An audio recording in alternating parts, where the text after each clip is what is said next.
دنیا کا نظام نہ دو طریقوں سے چلتا ہے، ایک ہے نظام اسباب اور ایک ہے نظام غیب۔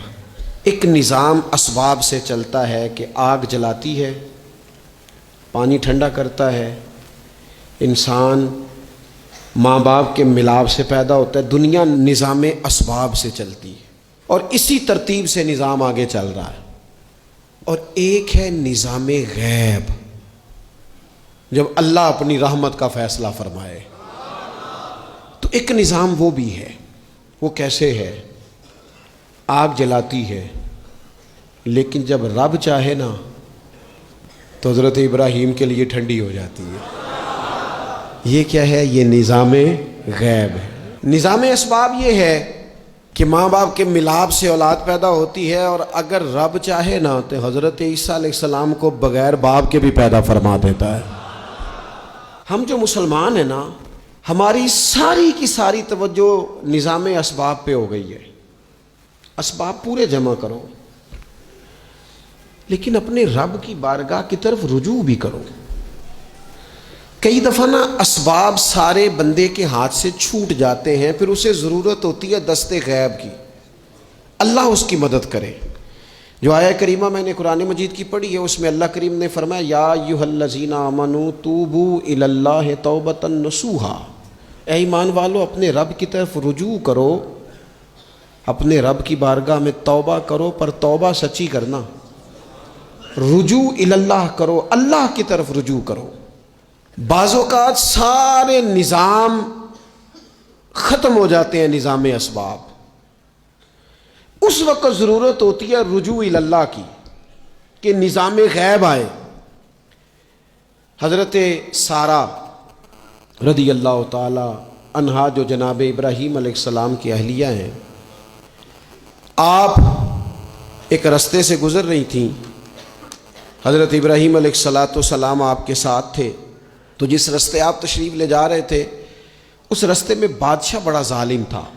وہ معاذ اللہ تعالیٰ ثم معاذ اللہ عورتوں کو گرفتار کر لیتا اور اپنی بدباطنی کا ثبوت دیتا۔ وہاں سے جناب سارہ گزری، مسند امام احمد بن حنبل سے یہ حوالہ عرض کر رہا ہوں۔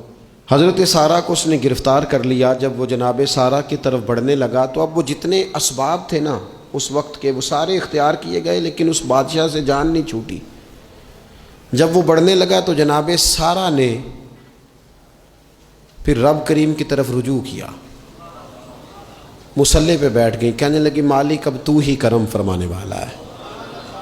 آپ نے اس درد سے دعا فرمائی کہ وہ بادشاہ زمین پر بے ہوش ہو کے گرا اور تڑپنے لگا، قریب تھا کہ وہ مر جائے۔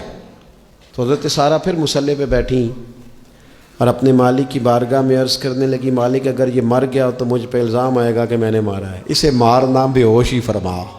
وہ بے ہوش ہو گیا، تھوڑی دیر کے بعد ہوش آیا تو پھر آپ کی طرف بڑھنے لگا، تو آپ نے پھر اللہ کی جانب رجوع کیا۔ جب دوبارہ رب کریم کی جانب رجوع کیا تو پھر وہ بے ہوش ہوا۔ کئی دفعہ وہ کوشش کرتا، لیکن آپ جب اپنے مالک کی بارگاہ میں ہاتھ اٹھاتی تو بے ہوش ہو کے گر پڑتا۔ بالآخر آپ سے معافی بھی مانگی، آپ کو آزاد بھی کیا۔ ایک وقت ایسا آتا ہے جب سارے اسباب جواب دے جاتے۔ ہم مسلمان ملک میں رہتے ہیں، کچھ باتیں بڑی خوب ہیں۔ میں نے دیکھا ہے کہ ڈاکٹر جب سمجھ آتا ہے نا کہ رپورٹس، ادویات، ٹیسٹ اب اس نتیجے پہ پہنچ گئے ہیں کہ شاید یہ مریض بچے گا نہ، تو چونکہ مسلمان ملک ہے تو میرے وطن کے ڈاکٹر ایک خوبصورت جملہ بولتے ہیں، مجھے بڑا پسند ہے۔ وہ یہ نہیں کہتے اب کچھ نہیں ہو سکتا، وہ کہتے ہیں آپ دعا کریں۔ کیا مطلب کہ اب رجوع الی اللہ کا وقت آ گیا ہے۔ ہمارے پاس جو شعور تھا، علم تھا، وہ ہم نے خرچ کر دیا۔ اب ٹائم ہے کہ رجوع الی اللہ کریں، آپ اللہ کی بارگاہ۔ یہ بڑا خوبصورت جملہ ہے، اچھی باتوں کا بھی تو ذکر کرنا چاہیے نا۔ یہ خوبصورت جملہ ہے کہ آپ دعا کریں۔ ایک وقت آتا ہے جب دعا کی ضرورت ہوتی ہے، دست غیب کی ضرورت ہوتی ہے۔ نبی پاک علیہ السلام 313 کو لے کے جب میدان میں آئے تھے تو ظاہری اسباب تو یہ تھے کہ 1000 سے مقابلہ کیسے ہوگا۔ تو پھر میرے قریب نے پتہ کیا کیا، حضور نے پھر رب کریم کی طرف رجوع فرمایا، اور پھر اللہ کی مدد فرشتوں کی صورت میں آئی۔ او میرے دوستو، امت کو ضرورت ہے اس وقت دست غیب کی۔ پاکستان کبھی نہ بنتا اگر اللہ تعالیٰ کی غیبی طاقتیں مدد نہ فرماتی۔ پاکستان کبھی نہ بچے گا اگر خدا کی مدد شامل حال نہ ہوگی۔ ہمیں اجتماعی طور پر رجوع اللہ کرنا ہے۔ ہمارے جتنی انفرادی مشکلات ہیں، ہم کسی تکلیف میں دکھ میں مبتلا ہیں، اللہ کی طرف رجوع کریں، اپنے رب کی بارگاہ کی طرف رجوع کریں، اور جو ہمارے اجتماعی مسائل ہیں ان میں بھی اللہ کی بارگاہ کی طرف رجوع کریں۔